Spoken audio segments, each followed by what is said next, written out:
Bismillaahi Raxmaani Raxiim kulanti wacan oo wanaagsan daawadayaal kusoo dhawaada durdurka wararka waxaynu idiin soo gudbinaynaa wararkii ugu dambeeyay Itoobiya oo ciidamadeeda u gaarisay in ay gaaraan badda cas muxuu yahay qorshaha xukuumadda Abiy iyo xogo culus ayaan idiin soo gudbin doonaa balse marka koowaad soo dhawow muuqaalkan like saar sina shirgare si dad badan u gaaro dowladda Itoobiya ayaa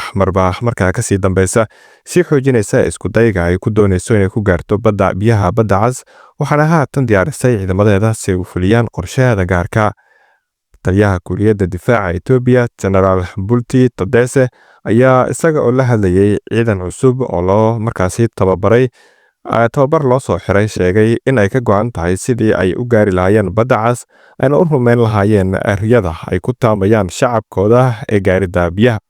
sidoo kale waxa uu tilmaamay in ay ka mid noqon doonaan awoodaha baratamaya isla markaana haddii lagu guuldareysto nabad iyo isfaham in markaasi lagu gaaro qorshaha socdo ay adeegsan doonaan awood aan markaasi laga maarmin sida uu hadalka u dhigay General Bulti Tadesse ayaa sidoo kale fariin culus u diray dadkiisa waxaana ugu baaqay in dhankooda ay markaasi istiyaariyaan si looga miro dhaliyo dadaalka ay ku howlan tahay dowladda waxa aan diyaar u nahay maskax iyo sidoo kale nafsad ahaan in aan gaarno badda cas hannaan diblomaasi nabad iyo isfaham waa ujeedkeena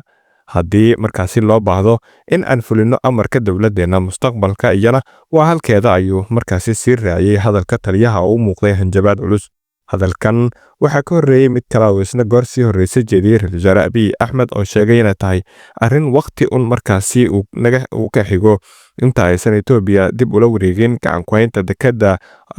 Casab ee Eritrea isagoo markaasi sii wada dadaalka adag ee maamulkiisa ugu jiro sidii ay u heli lahaayeen marinbadeed ra-iisul wasaaraha ayaa markaasi hadalkan ka sheegay waraysi uu toddobaadkan siiyey warbaahinta dowladda EBC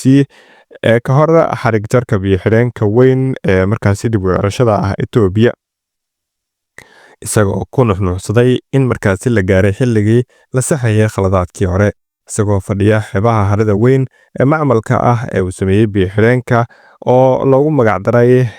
Nigad ayaa markaasi ra-iisul wasaaruhu waxa uu ku tilmaamay